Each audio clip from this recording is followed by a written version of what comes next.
I saw not one, but two people I thought were you on the train today.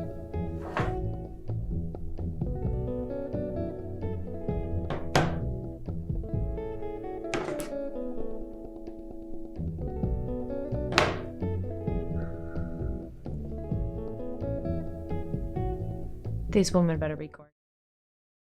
My favorite thing about this piece is how it's sizzling with tension, um, particularly of the sexual nature, before any actual intimacy really appears on screen. I love the burning candle at the center of the table in the beginning half and then seen again later because it really symbolizes the attraction between these two women that they have, as well as the performances from the two actresses. The music is also really enjoyable. It kind of keeps the sexual tension at a more modest level, whereas something more steamy and sultry would have kind of been over the top and just easy to do. So instead, the music kind of takes you somewhere else, which I like. It's a very character-driven, sensual film. I thought this film did a great job with the camera and how it focused on what the other characters were focusing on in the film. So their eye contact, their lips, their faces. You could definitely see what the characters were seeing in each other, and you could feel that connection. The sexual tension between the two was palpable in this film. Yeah, I also enjoyed the cutaway to the past. You can see what these characters were thinking of and what they're reminiscing about. I like the quote at the end, "Our lives begin to end the day we became silent about the things that matter."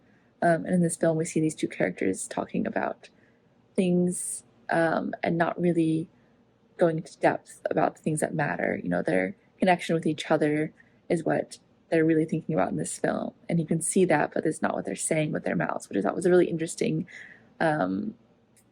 choice that these filmmakers made. But it made a lot of sense because it's what happens in real life a lot. We don't actually speak our minds of what we're actually thinking about.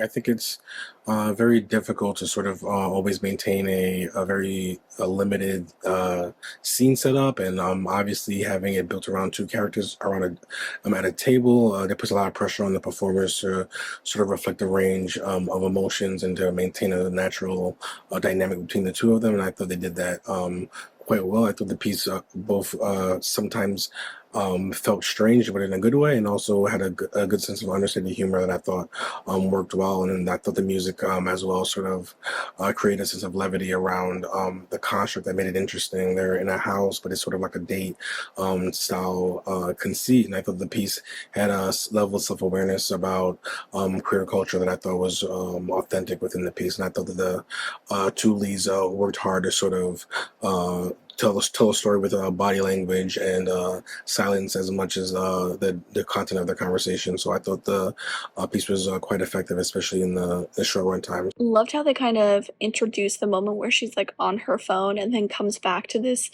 kind of focused conversation, and they don't really understand what that's like, how that's happening or what's going on until the end, because obviously the other woman doesn't react at all to that, which initially thought was weird, but then obviously at the end when the reveal happens makes complete sense. And I really liked that they actually added that in. They didn't just, leave it at the obvious reveal at the end. They had incorporated that towards the beginning. I thought that was really clever because it gives you kind of a hint, but it doesn't give you the full information until obviously the film wants the audience to be fully clued in.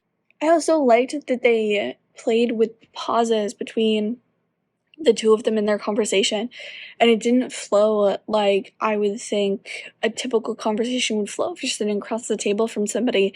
It was way more stilted than that. It was way more, like I said, there was more pauses, there was more kind of just this like dead airspace kind of floating between the two of them, which again I didn't really notice until the very end. Like, I took note of it, but I kind of brushed it off as, clearly they're right at the beginning of something, so there's a little bit of awkwardness that goes along with that no matter what.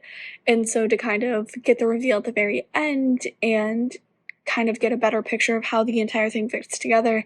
I think the use of those kind of awkward pauses and, not having this constant flow of a chatter back and forth was so, so clever and so, so smart and worked out really, really well, but was also very, very subtle. I think Nina does a phenomenal job of building tension, and not in a negative way, like dread tension, more of like you can tell there's a fire and it's going to lead to a bunch of gasoline and you're just waiting for that explosion. And it teases you out a few times where it'll cut to what you think is the big climax, only to realize this is inside our protagonist's head. But like the music, the acting, and the editing all do a phenomenal job of just escalating this already present tension into something even more until we have that explosion.